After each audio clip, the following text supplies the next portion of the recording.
¿Se oye? No. ¿No se oye? No. Medianamente, ¿me escucha? ¿Qué dices? A ver, tengo la voz que tengo, cariño. Bueno. Si me pongo por aquí, ¿oís mejor? Sí. Medianamente. Sí. Yo oigo muy bien. Vale, sí. Oye, muy bien, eso está bien. Bueno, pues buenas noches. Por estar aquí acompañándonos esta noche. Esta charla tiene varios culpables. Los primeros son mis compañeros del Rotary Club de Tres Cantos, que tuvieron la idea de pedirme que la diera, que a mí pues me hace ilusión, esa es la verdad. Tiene otros dos culpables, mi madre, aquí presente, que habla como un loro, mi padre, Mentira. mi madre, que aporta el apellido, y bueno, y Santiago, que es maestro y amigo, porque esta charla, que la titulamos En defensa de José Echegaray, lleva el mismo título que la primera vez, hace pues como 25 años, que yo di una charla, que fue a sugerencia suya. No lo había hecho nunca, para mí aquello fue bueno, pues un desafío y la verdad es que me hizo ilusión y en fin, volver ahora a retomar el tema y volver a utilizar el mismo título también me parece que es algo emotivo, ¿no? Si bien no es muy adecuado porque defensa, realmente nadie está atacando a José Echegaray, a día de hoy por lo menos, es más bien una figura desconocida. Y por otra parte, creo que en general se defiende bastante bien. Pero bueno, esto de Echegaray, ¿qué es? Pues Echegaray es ante todo un apellido, es un apellido vasco. Es un apellido que significa, directamente del euskera, casa en lo alto. De Echea, casa, y Garay alto, que curiosamente es casi exactamente lo mismo que significa Garaycoechea. Es al revés, o sea, en lugar de casa en lo alto es alto de la casa. ¿Y sirve para algo esto de apellidarse Echegaray? Bueno, yo, el apellido que tengo, yo en el cole, aquellos tiempos lejanos, cuando el primer día de clase el profesor pasaba lista, en algunos casos que al profesor le sonaba un poco aquel apellido y decía, ah, Echegaray, pues sí. Dice, ¿eres familia del Nobel? Pues sí, soy descendiente. Ah, qué bien. Y no se volvía aquello a mencionar nunca jamás. Muchas veces el profesor tampoco tenía idea de aquello, cosa que también yo lo entiendo, porque no ha trascendido precisamente en gran medida, ¿no? Años después me ocurrió, a resultas de la calle de Echegaray, que seguro que conocéis, en el centro de Madrid, con un compañero de un trabajo en el que estuve que me dijo, oye, ¿te apellidas Echegaray? Que sí. Ah, pues tienes apellido de calle de putas. Y aquello me sirvió para aprender que la calle Echegaray era una calle de putas, que yo pues no lo sabía. Pues mira, oye, en todo se aprende, que yo también sirvió de aprendizaje. Algunos, los que sois ya jóvenes nivel B, recordaréis seguramente este billete. Es un billete de 1000 pelas, eso es evidente, un billete de 1000 pesetas que dedicó el Banco de España. Las pesetas hay algo menor. Casi no, que si no nos deprimimos. Existía el billete de 6 euros. Sí, exacto. Y además era mucha pasta, que es lo más interesante del tema, ¿no? Pero bueno, un billete donde Yo tengo 3 en casa. aparece la figura. No sabía yo que era este. Si tomamos como referencia, Echegaray nace en el año 1832, tomando como referencia el año de la gloriosa, 1868, o sea, más o menos mediados del siglo XIX, luego ahondaré un poco más en ello, es un personaje muy del siglo XIX. ¿Cuál era la perspectiva del mundo? Pues, Francia, por ejemplo, estaba bajo la primera presidencia y después por un autogolpe imperio de Napoleón III, que se decía sobrino de Napoleón Bonaparte. Parece que recientemente se ha descubierto que no es así, pero eso es otra cuestión. En Alemania, por ejemplo, se estaba viviendo todo el proceso de unificación a través de Bismarck, el canciller de hierro. En Inglaterra estamos en el apogeo de la época victoriana, con todo lo que ello comportó, no solamente en la expansión británica, sino también en el desarrollo con la revolución industrial de muchos avances. Italia también vivió su época de unificación y los Estados Unidos acababan de salir de una terrible guerra civil y comenzaban su expansión. Por poner un poco la situación del mundo que se vivía. En las ciencias, desde luego, es una época trascendental. O sea, es un momento en el que se realiza un punto de inflexión de lo que podemos llamar ciencia antigua, tradicional, a la ciencia numérica y a muchos avances, tanto en tecnología como en ciencia pura, que son los cimientos sobre los que se ha edificado todo lo que conocemos hoy en día. Y en las artes, pues algo bastante similar. También hay unos cambios que superan el clasicismo, que que superan el academicismo previo en todos los ámbitos, en literatura, en artes plásticas. Es decir, era un momento de un cambio importante a todos los niveles. Echegaray nace en 1832 en Madrid. Su padre era médico y profesor de botánica, era aragonés, y su madre era navarra. Pero siendo él muy pequeño, se trasladan, porque el padre le traslada para trabajar, a Murcia. Y los primeros años suyos de estudio, de infancia, de bachillerato, hay quien dice que uno es de donde ha estudiado el bachillerato, los transcurre allí. Parece también que es allí donde empieza a aficionarse al teatro. De hecho, cuenta en sus recuerdos, que los dicta cuando ella es muy mayor, que él recuerda con 3 años haber tenido una visión como de un escenario con una señora, una dama alta, muy elegante, que atribuye a la musa Thalía, a la musa de la comedia, de las artes escénicas. Bueno, sea eso cierto o una recreación posterior, la verdad es que él se dedicaría posteriormente al teatro. Y allí está él hasta los 14 años, cuando viendo el desempeño que tenía en el colegio y que pues, podía dar más de sí, haciendo un esfuerzo, porque tampoco los padres eran muy bollantes, lo envían con 14 años a Madrid, donde prepara el ingreso en la Escuela de Ingenieros de Caminos. Entra en la escuela, se forma, acaba la carrera con el número 1 de la promoción, y en aquella época, tú al acabar la carrera de ingeniero, directamente eras miembro del cuerpo de ingenieros, del cuerpo estatal. Entonces tiene un primer destino, le envían a Almería, donde él pues, tiene un trabajo ingenieril, supervisa una construcción de una carretera, está también posteriormente pues, a cargo de una escollera. No pasa demasiado tiempo, está menos de un año, alrededor de 7 meses, hace el trabajo, pero no está muy a gusto. Entre otras cosas, por las cartas que él envía en la época, manifiesta que él echa de menos el poder ir al teatro.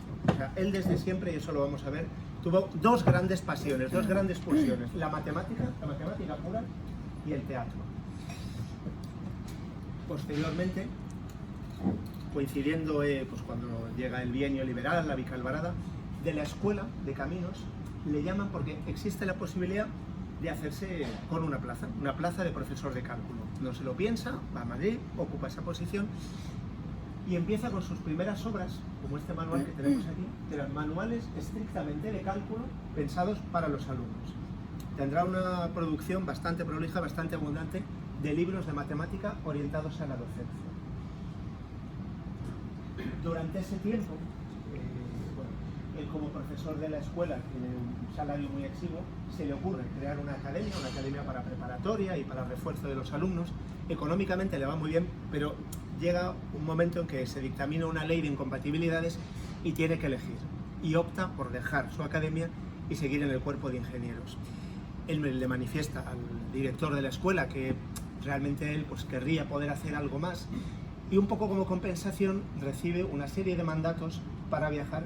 Recordemos que estamos hablando de mediados del siglo XIX y estas comisiones a él le resultan muy enriquecedoras. Viaja a las Palmas de Gran Canaria, donde asiste a la observación de un eclipse del Sol, viaja a la Exposición Universal de Londres de 1860, a la que corresponde esta ilustración.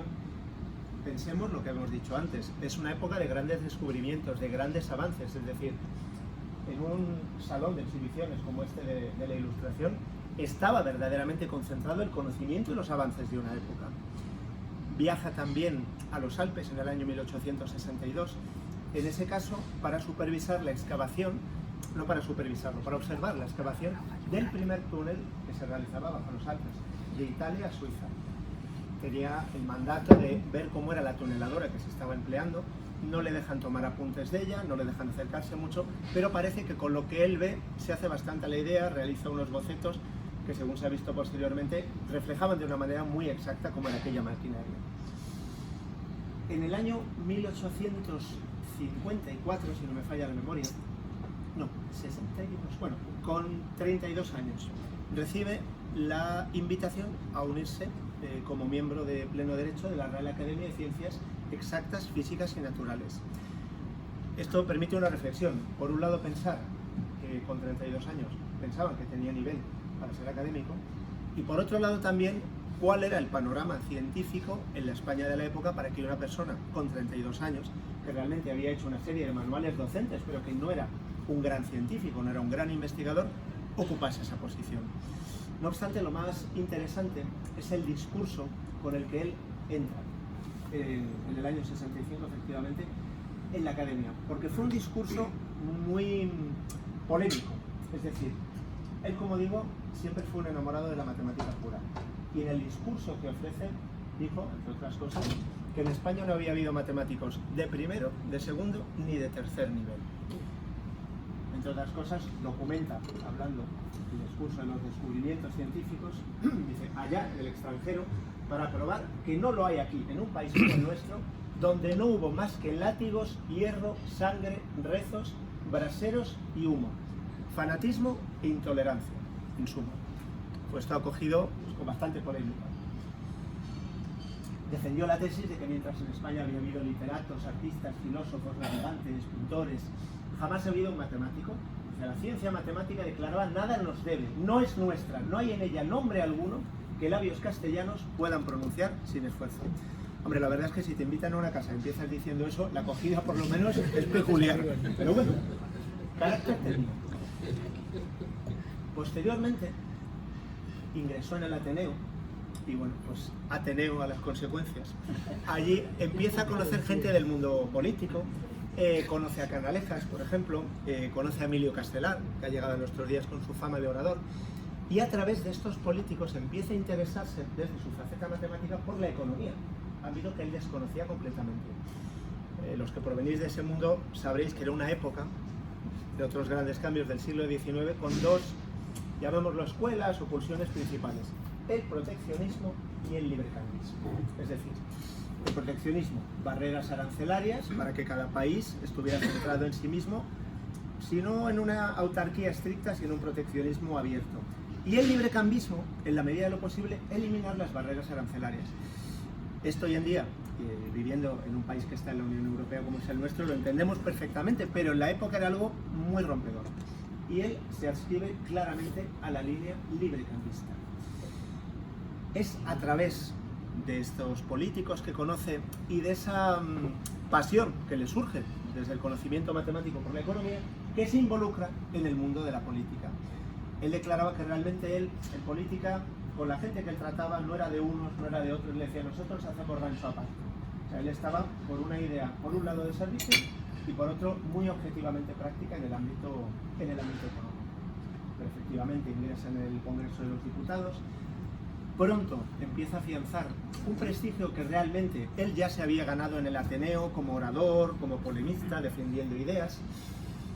Y bueno, comienza también a ir ocupando cargos públicos. En el año 68, cuando la Revolución Gloriosa destrona a Isabel II, le nombran director general de Obras Públicas en el gobierno y posteriormente ministro de Fomento. También interesante, dentro de los discursos, de las alocuciones que dirigió en el Parlamento, está que él es un personaje curioso, porque por un lado es muy del siglo XIX, muy clásico, muy en gran medida conservador, pero también es un hombre muy innovador, muy liberal y muy humanista. En un discurso que se conoce como el discurso de la trenza del quemadero, él dice que en unas obras que se estaban realizando en Madrid, en una zona que era conocida como el quemadero de la Villa, habían desenterrado una viga, un trozo de madera chamuscado, un trozo de hierro oxidado y lo que era una trenza de cabello humano chamuscado por un extremo. Es decir, era un lugar donde en los autos de fe se quemaba a gente. Y él defiende la libertad religiosa. En una época donde la tendencia era un estado confesional, dice que cada persona debe tener libertad de elegir su culto. Vuelvo a lo mismo, estamos viéndolo desde una perspectiva que esto no nos llama la atención. En su momento sí era algo muy llamativo y sí le da a este tipo de posturas una importante popularidad. Cuando, tras la salida de la reina Isabel II, el general Prim hace gestiones para que Amadeo de Saboya, italiano, venga al trono de España, se encuentra de sopetón con que la víspera que va a venir el rey Amadeo han asesinado a Prim y a él le toca tener que ir en la comitiva que iba a recibir al rey. Es bueno, una cosa para la que él estaba como ministro de Fomento. Es muy curioso porque cuando va a recibir al rey Amadeo de Saboya, Amadeo, como italiano, no hablaba una palabra de español. Entonces, él hizo ahí un ejercicio de salvar las formas, diciéndole a todo el mundo que es que el rey está afónico, es que no puede hablar, tratando un poco de evitarlo. A ver, mucho no lo pudo evitar, acabó abdicando Amadeo de Saboya, y justamente cuando cae en desgracia y se produce ese cambio, él pues ve amenazada su vida. O sea, hay razones objetivas reales por las cuales se ve obligado a salir de España y está en París durante 6 meses, donde, como veremos posteriormente, hace algo más que estar exiliado o desplazado durante un tiempo. Cuando vuelve a España será ministro de Economía, de Hacienda, mejor dicho, de la Primera República Española. Posteriormente, durante la regencia del general Serrano, asumió la responsabilidad de tener que meter la economía de España en vereda. Y me explico. Es una época en la que España estaba viviendo la Tercera Guerra Carlista, una guerra civil terrorífica. Se estaba librando la Primera Guerra de Cuba y la situación era de inminente bancarrota. Muy curiosamente, como ministro de Economía, la situación que había, que luego nos resulta muy llamativa desde nuestra perspectiva actual, pero era la realidad. Había 23 bancos regionales emisores de moneda. Una de las medidas más importantes que toma Echegaray es, bueno, no es estrictamente el fundador del Banco de España, porque se funda en tiempos de Carlos III, pero sí está considerado el fundador de tal con el concepto moderno de único banco emisor que centraliza la emisión de moneda, la emisión de pesetas. Con esta y otras medidas complementarias consigue, fusionando esos 23 bancos regionales, salvar al país de la quiebra. Curiosamente, esta medida de entrada era contraria a los planteamientos librecambistas radicales, es decir, una economía libre, una economía que sería, desde nuestra perspectiva actual, de un capitalismo salvaje. ¿Por qué no puede emitir cada banco su moneda si quiere? Bien, pues digamos, esa corrección de punto de vista contribuyó a salvar la economía nacional, que es uno de los motivos precisamente, y esa fundación del Banco de España, por los que se le dedica en el año 71 el billete de 1000 pesetas. También, curiosamente, fue el creador del cuerpo de interventores contables del Estado, que sigue vigente hasta nuestros días. Comentaba antes, en París está durante 6 meses. No puede dedicarse a la labor docente y, evidentemente, no puede hacer labores de gestión. Como enamorado del teatro, le da por escribir. Y escribe la que será su primera obra de teatro, llamada El libro talonario. Es una historia muy curiosa. Cuando él vuelve a España, movido por el interés de llevar su obra a la escena, toca unos contactos y consigue que en el Teatro Apolo de Madrid se produzca el estreno. Pero él, por una mezcla de prudencia, pudor, no hace figurar su nombre como autor. Dice que es una obra de un amigo suyo que vive en París, que se llama Jorge Ayaseca. Dicen que fue Ramón de Campoamor que se dio cuenta de que Jorge Ayaseca realmente ocultaba el nombre de José Echegaray, son las mismas letras. Y hay una anécdota curiosa. Este señor, Cristino Martos, ahora por supuesto ni conocemos su cara ni nos suena el nombre, en aquel momento era el presidente del Consejo de Ministros, del que él era miembro, le llamó a su despacho y le dijo: tengo que comentarle una cosa, Echegaray, es una vergüenza lo que está haciendo la oposición. En su afán de desprestigiarnos, lo último que se les ha ocurrido es que usted va a estrenar una obra de teatro. Esto hay que desmentirlo inmediatamente. Dice: pues lo siento mucho, don Cristino, pero no va a ser posible porque es que es verdad. Y efectivamente, o sea, el otro se queda pasmado, se estrena la obra, se estrena, como hemos visto, el libro talonario, y tiene un éxito arrollador. O sea, sin entrar en otras consideraciones, el éxito que tiene es tremendo. O sea, el juicio retrospectivo, desde un punto de vista literario, que tiene el teatro de Echegaray, y es posible que esto lo hayáis oído en alguna ocasión, que es de un romanticismo trasnochado, que es un teatro realmente que es cualquier cosa menos vanguardista, pero lo cierto es que en su momento tuvo muchísimo éxito y gozó de muchísimo prestigio. Es más, desde este estreno, él ciñe su actividad única y exclusivamente a la dramaturgia. Abandona el ámbito político y se dedica a escribir. Hace obras en verso, hace obras en prosa, alrededor de 70 obras a lo largo de los años. Aquí cuento, por ejemplo, que cuando estrena la que está considerada su obra de más calidad, El Gran Galeoto, en el teatro, la gente le acompaña con hachones, como velas grandes, como antorchas, imaginemos, hasta su casa. O sea, era extraordinariamente popular. No solamente eso, a raíz de ese estreno y de ese éxito, se le invita en el año 1882 a ocupar el sillón en minúscula de la Real Academia Española de la Lengua. Y es muy interesante porque en su tiempo el éxito de su obra teatral traspasó nuestras fronteras. Se le tradujo al francés, al alemán tuvo mucho éxito, y esto evidentemente tuvo mucha influencia en la posterior concesión del Premio Nobel de Literatura, porque en Escandinavia es traducido al sueco, es traducido al finlandés, y se convierte su obra también allí en muy popular y muy apreciada, con un añadido curioso. Desde el punto de vista formal y literario, sus obras en verso adolecen de cierta calidad, de cierto ripio. Hay temáticas que están tratadas formalmente en español con aspectos que son cuestionables, pero al ser traducidos, como el fondo de la obra era buena, como el mensaje era bueno y como la estructura de la obra tenía calidad, tiene muchísimo éxito. Él, de hecho, se inspira en muchos aspectos de su obra teatral en Henrik Ibsen, el autor danés que está considerado como el renovador del teatro universal en el siglo XIX. Y de hecho, él llega a aprender danés para poderle leer en el original. Esto es muy curioso, es un soneto que escribió él sobre cómo escribía sus obras. Si me permitís, lo voy a leer.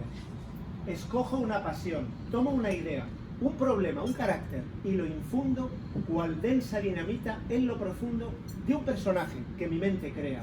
La trama al personaje le rodea de unos cuantos muñecos que en el mundo o se revuelcan en el cielo inmundo o se calientan a la luz febea.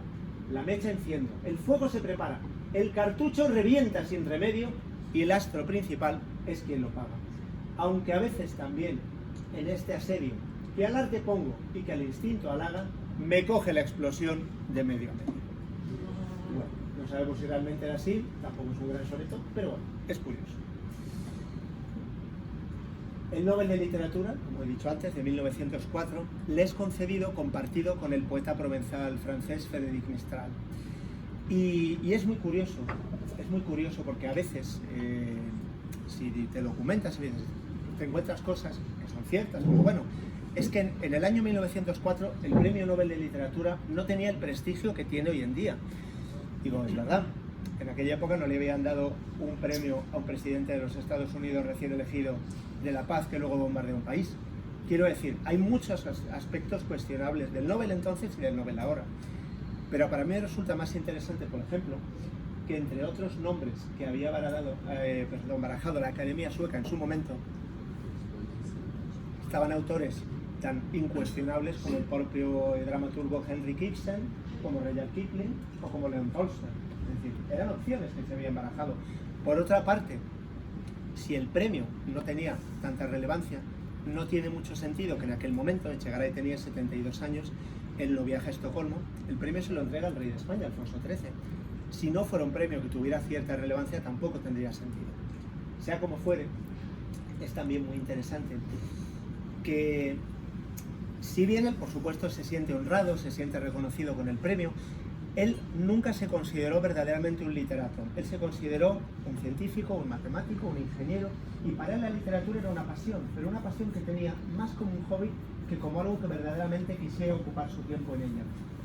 Sabedor de eso, el gobierno le da un premio que saben que él va a valorar y va a agradecer más que el propio premio Nobel, que es la Cátedra de Física Matemática de la Universidad Central de Madrid.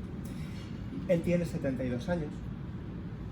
La idea que podríamos pensar es, bueno, pues es más honorífico que otra cosa, va a ir de vez en cuando, va a ir a lo mejor un par de días a la semana, va a dar alguna clase magistral. No. Durante los siguientes 10 años él va diariamente a la universidad, sigue el curso que tiene asignado y además redacta un manual muy exhaustivo de cálculo, de nuevo orientado a los alumnos. Es curioso, por cierto, y esto seguro que habéis oído hablar, a raíz de la concesión del Premio Nobel de Literatura, la generación del 98, aquí sí hablamos de innovación, aquí sí hablamos de futuro y aquí sí hablamos de nombres absolutamente conocidos y sagrados artística y literariamente hasta nuestros días, tienen una reacción tremenda en contra de la concesión del premio Echegaray. Es decir, ellos redactan un manifiesto donde dicen que les parece una ofensa que se reconozca a un arte que tienen por caduco, a una manera de escribir y a una manera, en cierto modo globalmente, es como honrar a un pasado en la figura de Echegaray, la figura de una persona que ha tocado muchos palos, que ha tenido mucha influencia, pero que es un hombre muy del siglo XIX. Hay bastantes anécdotas al respecto de ello. Bueno, algunos de los firmantes del manifiesto, como fue el caso de Azorín.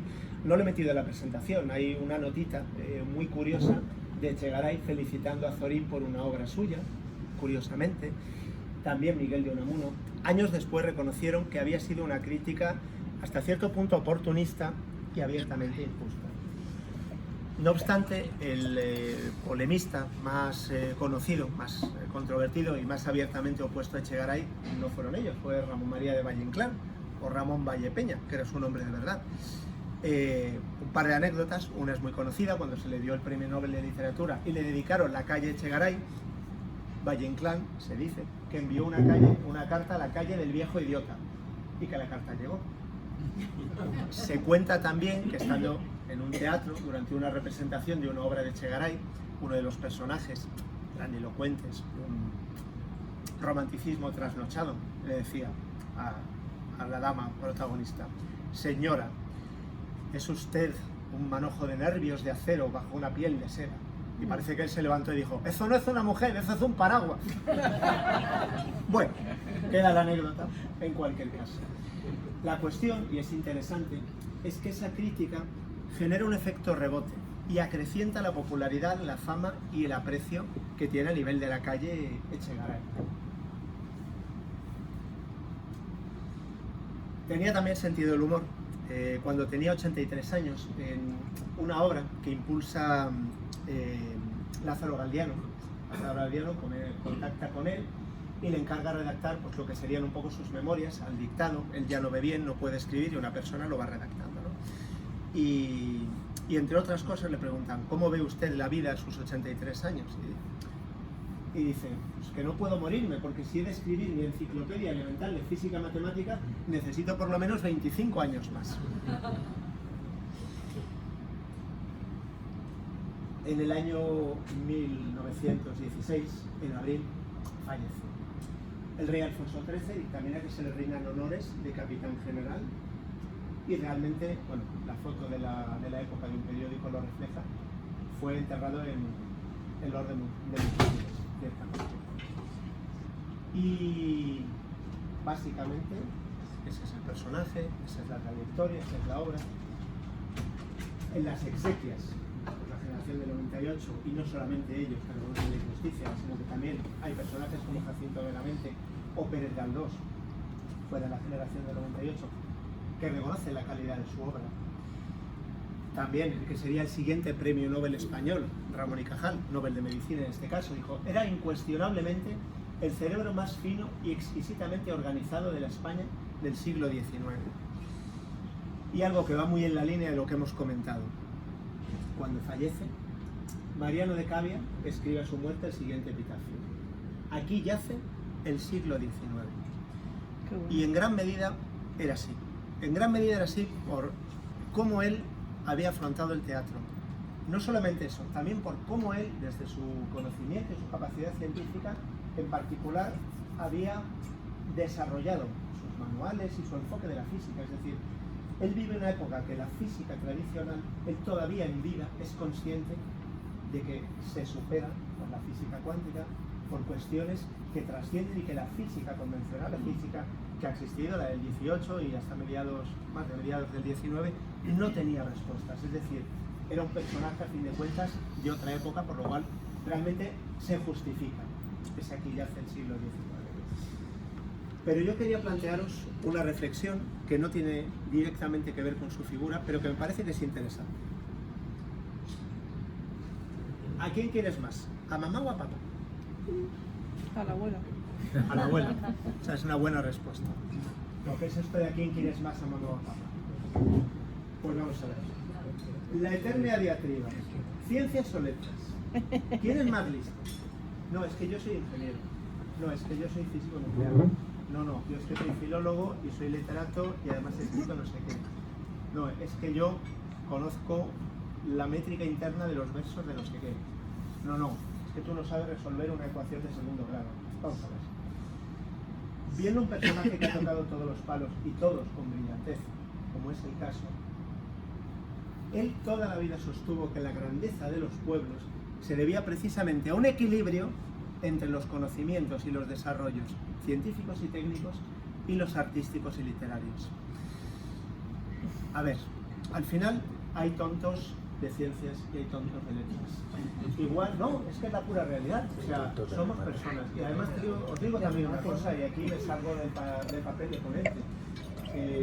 Como rotarios, estamos para aportar a la sociedad y al mundo las capacidades que tengamos, que en ningún caso son desdeñables. Y que lo peor que podemos hacer es ponernos a compararlos con las del otro. A mí esto me recordaba una anécdota también conocida, ¿no?, de Echegaray. Se le atribuye a Gregorio Marañón con respecto a Salvador de Madariaga. Madariaga, también literato, diplomático, un hombre estudiado, viajado por todo el mundo. En cierta ocasión dijo Marañón: es que Madariaga es tonto. Le dijeron: cuidado, Madariaga habla 5 idiomas. Pues es tonto en 5 idiomas. Es así.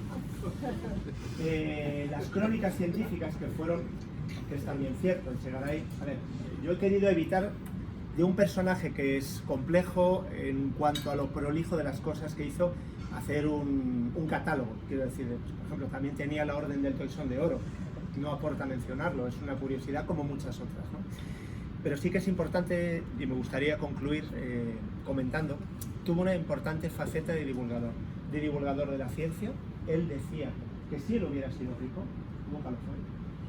A él lo que le hubiera gustado es tener una casa tranquila en el campo y centrarse en la matemática pura. Y eso lo dijo. También es cierto que él le servía de evasión, de entretenimiento, y la última etapa de su vida la centró en la dramaturgia, en el teatro. Pero paralelo a estas dos cosas, publicó, no recuerdo el número, pero centenares, miles de artículos científicos de divulgación, pero no estrictamente científicos de ciencia, también de literatura, de tendencias, de las vanguardias.